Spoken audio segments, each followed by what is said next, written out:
दोस्तों, मेरा नाम रवि है। ये बात लगभग सन 1976 की है। आज़ादी के बाद गोवा एक नई शुरुआत कर रहा था। पुर्तगाली शासन का साया खत्म हुए बस 15 साल ही हुए थे। ज़्यादातर पुर्तगाली वापस अपने देश लौट चुके थे, मगर उनके पीछे छूट गई थी उनकी कहानियाँ, उनकी चीज़ें, मानो उनकी उपस्थिति अब भी गोवा की हवा में घुली हुई थी। मैं और मेरे दोस्त गोवा के एक छोटे से तटीय गांव में रहा करते थे। बचपन में मेरी सबसे अच्छी दोस्त अंजलि गांव के किनारे बने एक पुराने पुर्तगाली घर में रहती थी। उसके माता पिता स्वतंत्र विचारों वाले थे। हमेशा कहते थे कि घर में इतिहास बसता है, पर वो घर तो मुझे किसी दुख भरी कहानी का हिस्सा लगता था। फीके पड़ चुके रंगों वाली दीवारें, टूटी खिड़कियाँ जिससे खारे पानी की बूंदें छिटक कर अंदर आती हैं, उस तरह का डरावना घर था वो। असल में वह घर इतना सस्ता बिका था कि लोगों को शक हुआ कि वहाँ कुछ गड़बड़ है। अफवाहें थी कि एक पुर्तगाली व्यापारी की पत्नी जो पागलपन की हालत में वहाँ मरी थी, उसकी चीखें अब भी रात के सन्नाटे में सुनाई देती थी। अंजलि के माता पिता को ये सब अंधविश्वास लगता था। घर की खस्ता हालत को देखकर उन्हें एक सौदा दिखा और वे उस शापित घर के मालिक बन गए। अंजलि स्कूल में हमेशा कहती थी कि घर में भूत है। वह खुद ब खुद बजते रेडियो, हवा में उड़ती साड़ियाँ और रात में अपने आप नाचते ताश के पत्तों के बारे में कहानियाँ सुनाती थी। मैंने उसका कभी पूरा विश्वास नहीं किया जब तक कि मैंने उसकी अटारी का कमरा नहीं देखा था। एक दिन दोपहर में हम कुछ दोस्त अंजलि के घर में लुका छुपी खेल रहे थे। मेरी बारी थी गिनती करने की और बाकी के भागकर छिप गए। मेरे दिमाग में बस एक ही जगह घूम रही थी, अटारी का वो कमरा, हमेशा बंद, हमेशा सुनसान, सही जगह छुपने के लिए। अटारी तक पहुंचने वाली सीढ़ियां लकड़ी की थी और चरमराती थी, जैसे मेरे जाने का विरोध कर रही हो। ऊपर का कमरा ठीक वैसा ही था जैसे मैंने सोचा था। धूल, पुराने ट्रंक और दीवार से टिका एक बड़ा सा आईना।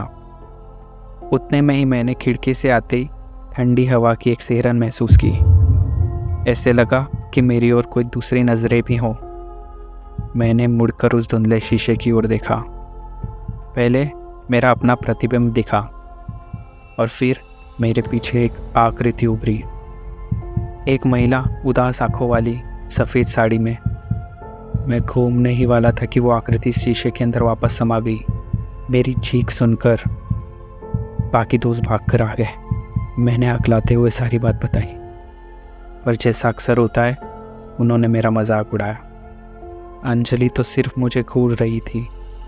मुझे लगा उसने शायद कुछ देखा था, पर कह कुछ नहीं रही थी। उसके बाद चीज़ें और डरावनी होती गई। एक रात अंजलि के पिता को समुद्र में कुछ दिखने लगा, एक चेहरा जो लहरों के साथ उभरता और डूबता। एक रात वह तूफान में समुद्र की ओर निकल गए और फिर कभी नहीं लौटे।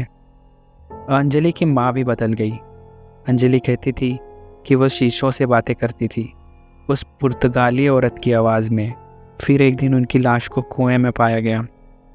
मैं अंजलि के साथ नहीं रह पाया। बहुत भारी पड़ता था उसका वो घर। वह उसमें अकेली रहती थी, या शायद अकेली नहीं होती थी। सालों बाद जब शहर से पढ़ाई ख़त्म करके जब मैं मिलने गया तो घर वीरान था। अंजलि गायब थी। बस समुद्र की लहरों की आवाज़ थी और वो अटारी में पड़ा टूटा हुआ आईना था। पता चला उस घर का भूतिया अड्डा होना कभी बंद ही नहीं हुआ था। मुझे लगता है कि उस पुर्तगाली महिला की दुख भरी आत्मा उस घर की नींव में समा गई थी, और जिसने भी उस जगह को अपनाया उसे एक भयानक कीमत चुकानी पड़ी। अब गांव के लोग कहते हैं कि कभी कभी रात में अंजलि को भी देखा जाता है, घर की टूटी खिड़कियों से झांकते हुए, हंसते हुए, पर वो हंसी किसी भटकती आत्मा से कम नहीं लगती।